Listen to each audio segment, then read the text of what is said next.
Are you new to Photoshop and feeling so overwhelmed with all the tools and buttons? Well, in this video, I'll be showing you 5 essential tools beginners need to know in Photoshop 2025. So don't worry, just stick around and I'm sure you by the end of this video, you're going to be editing like a pro. So let's just dive right into it and let's start with the first tool. So the first tool we're going to talk about is the Move tool. And the Move tool can be found right here on the toolbar.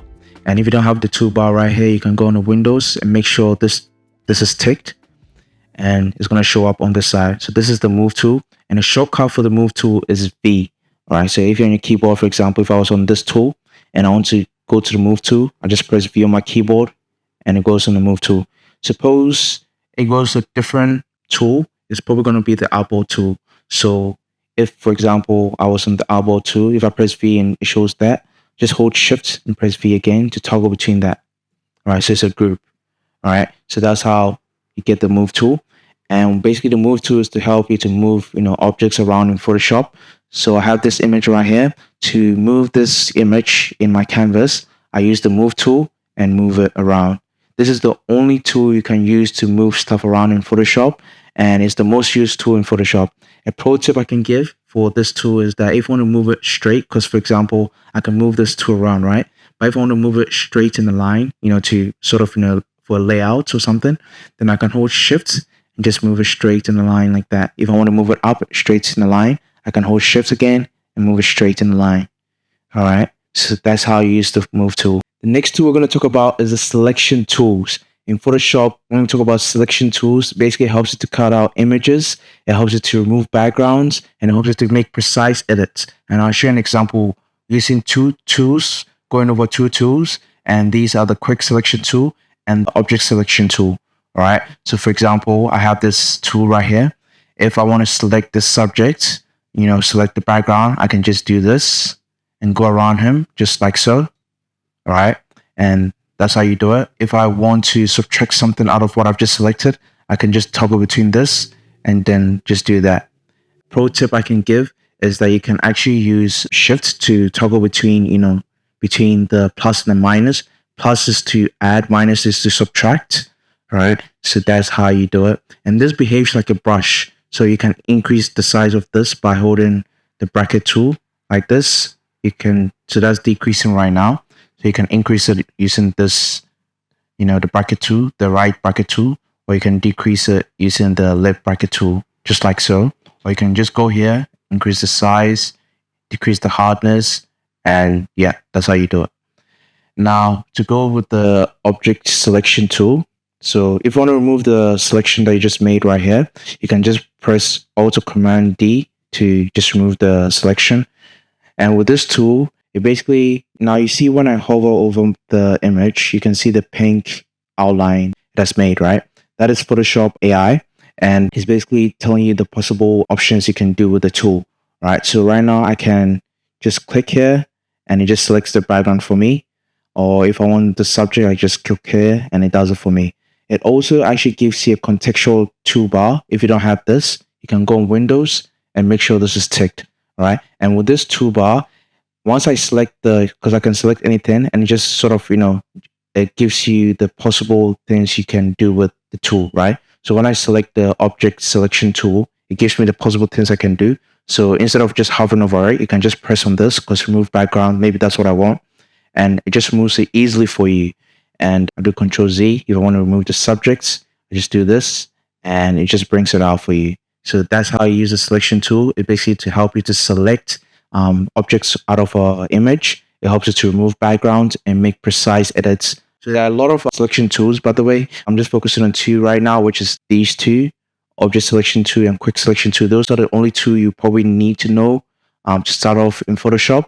But you have others as well, which is the rectangular marquee tool, ellipse tool, elliptical marquee tool, and lasso tool. There's a lot of them, right?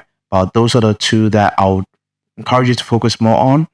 And yeah, now the next tool we're going to talk about is the layer masks and adjustment layers, right? This actually helps you to work non-destructively in Photoshop.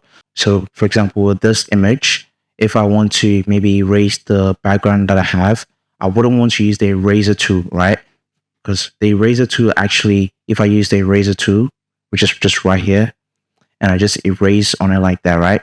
you can see that the image is gone, right? So if I do Control Z, this was the image. When I erase on it, that part of that image is gone, right? I can't get it back. Regardless of if I change the foreground color to try to get it back, I just can't get it back, right? Unless I do Control Z. But to work non-destructively in Photoshop, this is where the layer mask comes in and adjustment layers come in as well. So what I do to get a layer mask, if I want to change, maybe give it fade to this image, I put a layer mask by pressing this. That's where you find the layer mask. Press it on any layer they have, and I'll probably use the gradient tool and just, give that little fade.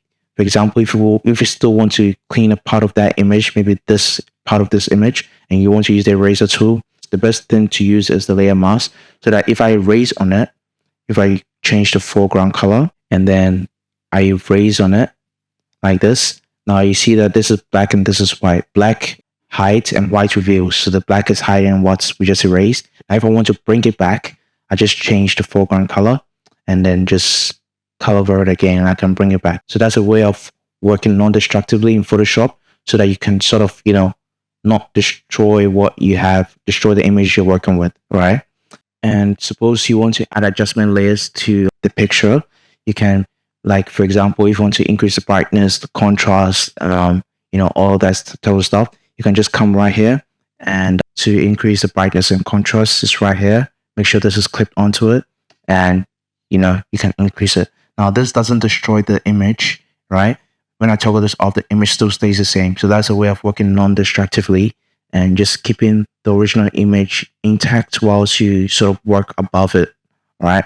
And that's one thing you need to know as well. One pro tip I can actually give is that, for example, if I was to use the gradient tool again and to make sure the layer mask is on this and give that little fade onto it, if I want to see what is here, I can just press Alt and Alt-I to just invert my selection. So suppose I don't want what I just selected, but I want it to happen the other way around, I can invert it like that. Now if I double click on this, holding Alt or Option on the Mac, if I double click on it, I can easily toggle between this and that. Yeah. The next tool we're going to talk about is the Clone Mask tool. The Clone Mask tool basically helps you to clone parts of an image to another part of an image. And I'll just show you an example right here of what I mean. So with the Clone Mask tool, you can find it right here and make sure this image is a smart object. Make sure it's rasterized to use it. Now you zoom in. Maybe, for example, I don't want this book to have any sort of text on it, right? So what I do is I hold Alt or Option on the Mac and choose any area on the book, all right? And then increase the size a little bit by holding the right bracket and just dab around it like so.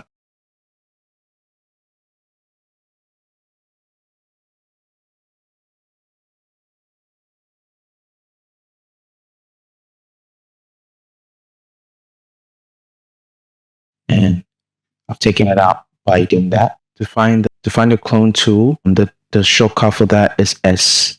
All right, that's the shortcut for that. Now we're going to talk about the text and shape tool. Now to get the text is always going to be T. So if you press T, you get the text tool, which is just right here, and you can just write something, maybe text right here. Come here. If you don't have this, just make sure go Windows. Make sure the character and character styles are ticked. So character, that's for this. And the character styles, and also make sure the character styles is ticked as well.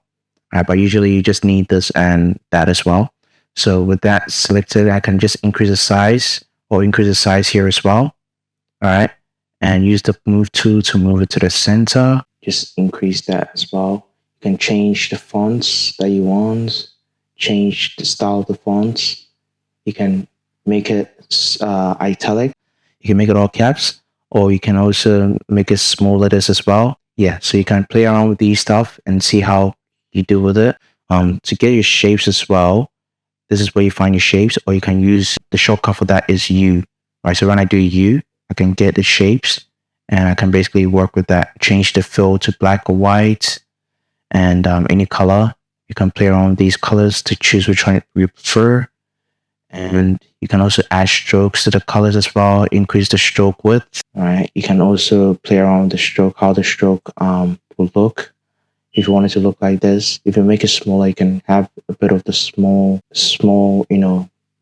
shapes around the object like that, right? And that is so. And that's it. These are the 5 essential tools for beginners using Photoshop in 2025. If this video really helped you, make sure you hit the like button and subscribe and hit the bell icon so you don't miss any future uploads. And remember, be creative.